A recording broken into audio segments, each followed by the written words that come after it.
go back to living in the city with Daddy. Jamie was never wrong, but I hoped this would be the exception. "Look, Tegan!" Jamie grabbed my arm. "Over there! That's the one!" My gaze swung out across the valley in the direction of Jamie's pointed finger, to an expanse of green so pure it could have been plucked from my Crayola box. At the very top of the hill stood an old white farmhouse with its tin roof glinting in the sunshine. A wraparound porch encircled the home, and I thought I could make out flower boxes on the windows and a swing swaying in the breeze.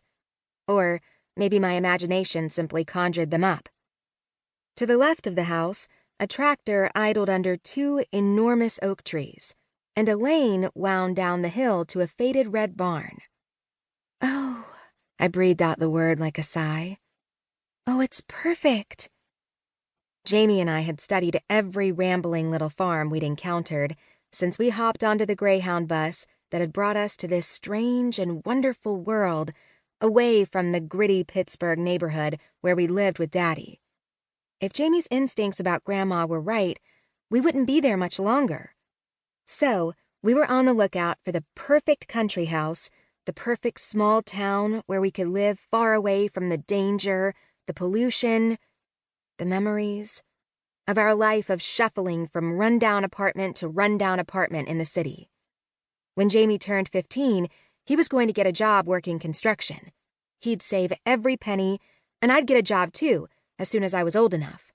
We weren't fancy, and we didn't need much. Just a small house on a little bit of land with neighbors who'd stop by to say hello, and a sturdy wooden porch where I could sit and write my books. "We're gonna find it, Tegan. You and me. We'll find our place, and we'll make it a real home." A real home. I could hardly imagine it. "Do you really think we will someday?" Jamie gave my hand a squeeze. "I promise." And that's when I knew. There wasn't much I could count on in this world except my big brother's word. If Jamie promised, he'd make it happen. Just like he always had. Chapter 1. Tegan. As the ballpoint of Tegan Walker's pen stabbed the truck driver's thigh with a meaty thunk, he let out a scream so piercing she expected the windshield to shatter. He reared back, clutching his leg. Tegan threw her shoulder against the door on her side, yanking the handle with one hand and grabbing her backpack with the other. The door flew open and she lurched out of the cab, falling into the dirt on the side of the road. Her left knee cracked on the ground and her right hand scraped across the pavement, but she couldn't stop to wipe the blood from her leg or pull the gravel from her palm.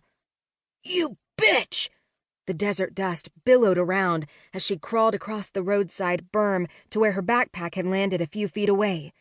Ignoring her burning hand, she threw the strap over her shoulder and pushed herself to her feet.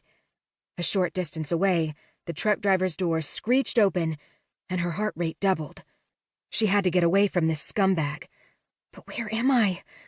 Tegan stumbled into the road, her gaze following the broken white line down the center until it disappeared into a shimmering haze of dust over the horizon. She swung her head wildly to the left and then right. There was nothing, not a car or building or even a damn cactus for as far as she could see. Her backpack slapped against her arm as she whirled around, scanning the opposite horizon. But she shouldn't have bothered. Reddish-brown dirt stretched for miles, punctuated only by an occasional scrubby bush not even big enough to hide behind. Her heart played a staccato bass line against her ribcage. "Don't panic, don't panic, don't panic," she mumbled like a mantra. Somewhere behind her, a pair of sneakers slapped against the pavement. She swung back around, and less than 20 feet away stood the truck driver, his face as red and angry as the blood seeping through the hole in the thigh of his faded jeans.